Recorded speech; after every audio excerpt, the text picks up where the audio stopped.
there's an electric tea kettle on my kitchen counter.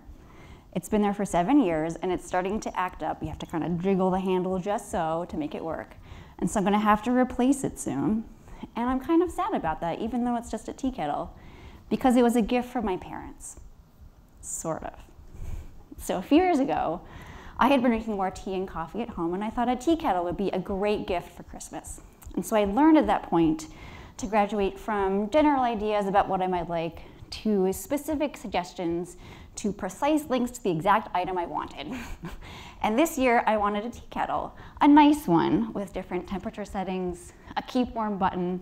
It was good stuff. And so Christmas rolls around and I get to my parents' big present for me and I think, this is a weird shape for a tea kettle, but you never know. So I open it up, I look inside, and there is a Himalayan salt plank. That's right, a Himalayan salt plank, not a tea kettle.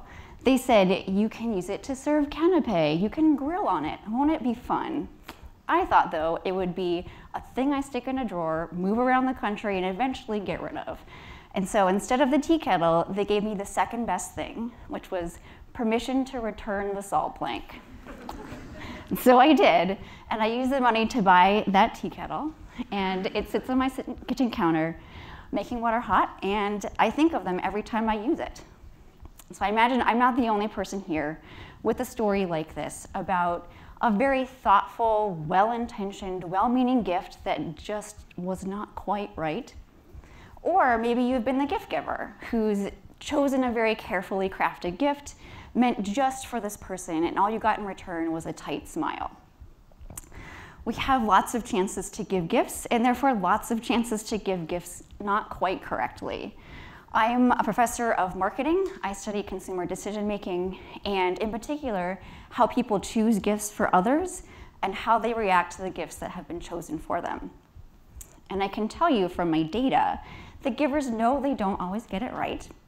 And I can also tell you from my data that recipients think they don't get it right even more than that. They are just too polite to say. We give gifts for lots of reasons. We give them for many occasions.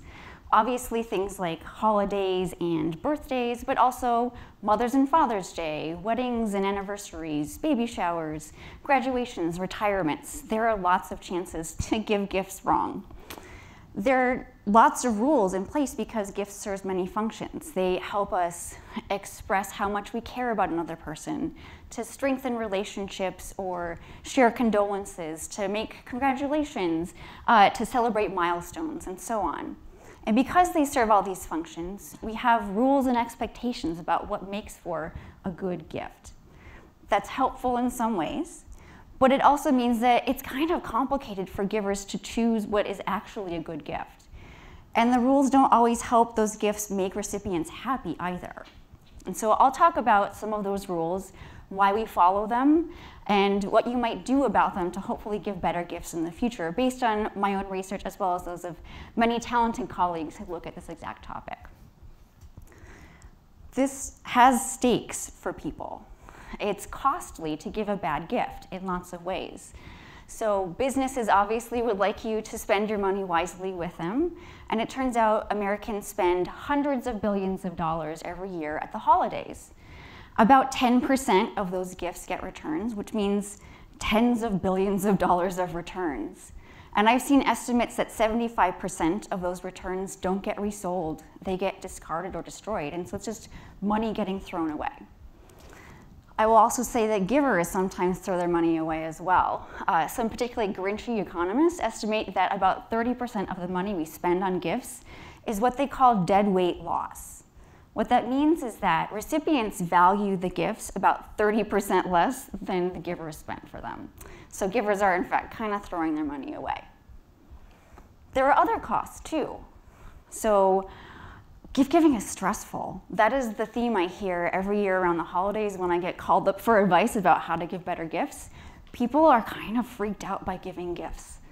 It turns out it involves lots of relationship management and emotion regulation. And so if you get it wrong, it can feel really bad for both giver and recipient. It's no wonder that in some of my data, 70% That's 70%, almost 3/4 of people have at least one relationship where they no longer exchange gifts with each other. They've agreed to stop because it's just too hard. So it turns out this is a big deal. So why are we getting it so wrong? Why is it so hard for us to get it right? And the answer is those rules and expectations. And so one thing I imagine that all of you try to follow, one rule that you try to follow when you give a gift, is that it should match the recipient uniquely. It should fit who the person is and what they would like. And that's great. You should definitely give people things that they would like.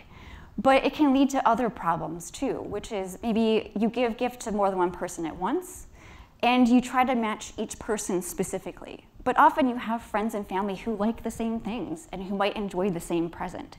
And so you can give up chances to give a good gift because you're trying to give everybody a different gift. Say you have two friends who like to cook, and they would both like a new air fryer, for instance. You might choose to give one of them the air fryer and the other something else to give them something unique, and therefore miss on a chance to give them the best gift they might have gotten that year. It turns out that giving each person their own tailored gift also means you give up a chance to give a very, very popular gift that is not at all tailored, which is cash. It turns out people love getting cash. It allows them to get exactly the right gift. It gets them exactly the thing they want. And yet givers often feel like it's crass or lazy to give cash, or to give money, or to give gift cards. And so one thing I'd say about that is know that your recipients will appreciate it. They can use it to buy exactly the thing that they would like. You can also maybe make a little bit of a compromise. Give them something small you've tailored to them, and give the rest of them a gift card. Give them something else they can use to buy a gift for themselves so that they get something from you and something that they actually truly want. Okay, so there's a couple rules that you might follow that can help. Another one that might help, but sometimes can hurt, is that people like to give things. They like to give objects. You can put in a box, wrap in paper, top with a bow, and the person can open up and be surprised by. But recipients also like experiences, that sometimes things aren't what they want. They would like to do something, possibly even with the giver. It turns out givers like to have a thing on a shelf that reminds the recipient of them, but it turns out that experiences allow you to have memories of the person as well. Every year I ask my students what the best gift they've ever received is, and it's almost uniformly experiences. They list things like vacations and trips. They list concerts and shows, special meals, even their educations. And so by feeling stuck with giving a thing in a box, you might give up the chance to give somebody the best gift they've ever received. Okay then, you might say, I will give each person their best gift rather than a unique gift, even if that means people get the same thing. I will sometimes give something to do rather than something to have. But regardless, I should give something fun, right? Gifts are fun. Yes, gifts can be fun. Fun gifts are awesome. They're a little fun cherry on top of a wonderful day like a birthday. But people also like getting things that aren't fun, that are useful. Think about that tea kettle. It is, in some ways, a very boring gift. It just makes water hot. That is it. It's a good gift, though, because I use it every day, and it reminds me of the people who gave it to me in the end. It turns out, especially boring. I would freely admit that. But I'm not the only person who asks for something useful. And so if somebody says they would like something that maybe makes their life easier, makes their meals tastier, makes their hobbies more fun, listen to them, take them seriously. And if they want something that seems kind of dull and functional, maybe trust them that is in fact what they would like, and that would be a good gift for them. And that brings me to the biggest, stickiest rule of all, which is that givers feel like they should know the recipient maybe kind of better than the recipient knows themselves. That the ideal gift is something the recipient didn't know existed, they had no expectations of getting, and yet it perfectly matches who they are. Those gifts do exist, but that's a big ask, right? To know somebody better than themselves, to know what they would like better than they know themselves. And so by having that expectation in place, we set ourselves up for failure a lot of the time. And even if givers know what a person wants, they often feel like they have to give their own spin on it. So some of us might be so lucky as to get to make a registry for a wedding or a baby or a new house. And you will find that people will take a look at that registry, and say, great, what a nice, helpful list of suggestions. You want a blender? Well, here's a blender. They'll put their own stamp on gifts and underestimate how much you like exactly the thing you asked for. These mismatches happen because of a fundamental feature of people, which is that we are different people, and we're playing different roles in this situation. Think about being a giver, giving a gift. You think a lot about what the person is like, what they might like to get, where you might get it, how you might spend money on it, how you wrap it, how you present it, and what they'll do once they open it. Will they be surprised? And there your expectations stop. You're done. You've done your job. And then the recipients start. They've learned what the thing is, they see it in the box, and they have to think, how do I react to this? Can I be excited? Am I faking being excited? How will it fit into my life once I have it? Will I keep it? Will I return it? If I return it, will the person be offended? All of those questions will pop to mind. And that's the crux of the issue, is that givers think a lot about giving the gift, recipients think a lot about having the gift.